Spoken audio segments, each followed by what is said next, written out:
আজি আমি আলোচনা কৰিম 5টা পৰ্যটনস্থলী অসমৰ কি হ'ব পাৰে। আহকচোন জানি আপোনালোকৰ নিশ্চয় ভাল লাগিব। কিনো হ'ব পাৰে 5টা পৰ্যটনস্থলী আমাৰ জানিবলগীয়া কথা। আমি বিশেষকৈ সেই কথাখিনি জানিব লাগে। আমি বিশেষকৈ অসমতে আছোঁ, কিন্তু অসমৰ বিষয়ে নাজানো। অকণমান আপোনালোকক আভাস দিবলৈ চেষ্টা কৰিম। প্ৰথম হ'ল কাজিৰঙা ৰাষ্ট্ৰীয় উদ্যান। আপোনালোকে দেখিবলৈ পাইছে, মই অকণমান ছবি লগাই দিছোঁ, অৰ্থাৎ ফটো লগাইছোঁ। কাজিৰঙা ৰাষ্ট্ৰীয় উদ্যান আধুনিকতাৰ এক অন্যান্য মিলনস্থলী। ইয়াত দৰ্শনী বহু পৰ্যটনস্থলী আছে, যিবোৰ দেশ বিদেশৰ পৰ্যটকৰ আকৰ্ষণৰ কেন্দ্ৰ। যেনে প্ৰথম হ'ল কাজিৰঙা ৰাষ্ট্ৰীয় উদ্যান। আপোনালোকে দেখিবলৈ পাইছে, ফটো আকাৰে মই দি দিছোঁ। ইউনেস্কো বিশ্ব ঐতিহ্য ক্ষেত্ৰ। এশিঙীয়া গড়ৰ বাবে বিশ্ববিখ্যাত। হাতী আৰু জীপ চাফাৰী পৰ্যটকৰ বাবে বিশেষ আকৰ্ষণ।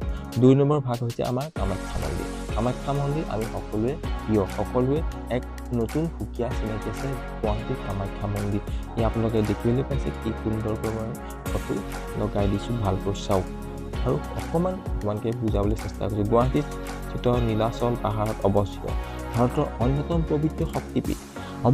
অম্বুবাচী মেলা বিশ্বজুৰি বিখ্যাত। শুনিবলৈ পাইছে ন, অম্বুবাচী মেলা বিশ্বজুৰি বিখ্যাত। ক'ত হয়? আমাৰ কামাখ্যাতে হয়, আমাৰ অসমতে হয়। দেখিছেনে? 3 নম্বৰ ভাগ হ'ল আমাৰ মাজুলী দ্বীপ। মাজুলী দেখিবলৈ পাইছেনে? মাজুলী কি সুন্দৰ মনোমোহা দৃশ্য। মাজুলীত কি নাই? সংস্কৃতিৰ ফালৰ পৰা আমি মাজুলী চহকী। দেখিবলৈ পাইছে সুন্দৰ। বিশ্বৰ বৃহত্তম নদীদ্বীপ। বৈষ্ণৱ সংস্কৃতি আৰু সত্ৰৰ বাবে জনপ্ৰিয়। প্ৰকৃতি আৰু সংস্কৃতিৰ অন্যান্য সংমিশ্ৰণ। 4 নম্বৰ ভাগ হ'ল মানস ৰাষ্ট্ৰীয় উদ্যান। আপোনালোকে দেখিবলৈ পাইছে মানস ৰাষ্ট্ৰীয় উদ্যান। এয়া ফটো লগাই দিছোঁ, চাওক কি সুন্দৰ এটা পৰিৱেশ। গতিকে ভিডিঅ'টো ভাল লাগিছে যদি লাইক, শ্বেয়াৰ, কমেণ্ট কৰিবলৈ নাপাহৰিব। দেখিবলৈ পাইছে বন্য পানী আৰু প্ৰাকৃতিক দৃশ্যৰ বাবে বিখ্যাত। ভূটান সীমান্তৰ কাষত অৱস্থিত। ক'ত অৱস্থিত? ভূটান সীমান্তৰ কাষত অৱস্থিত। হাফলং।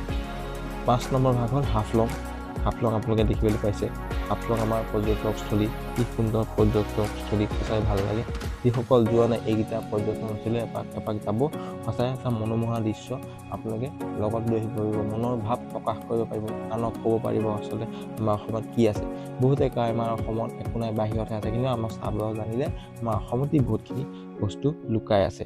অসমৰ একমাত্ৰ হিল ষ্টেচন, পাহাৰ, হ্ৰদ আৰু মনোমোহা পৰিৱেশ ভ্ৰমণকাৰীক মোহিত কৰে। প্ৰকৃতিপ্ৰেমীৰ বাবে আদৰ্শ ঠাই। দেখিছেনে? 5টা বস্তু আপোনালোকলৈ শ্বেয়াৰ কৰিলোঁ, 5খন ঠাই। গতিকে ভিডিঅ'টো যদি ভাল লাগিলে লাইক, শ্বেয়াৰ, কমেণ্ট কৰিবলৈ নাপাহৰিব। ধন্যবাদ।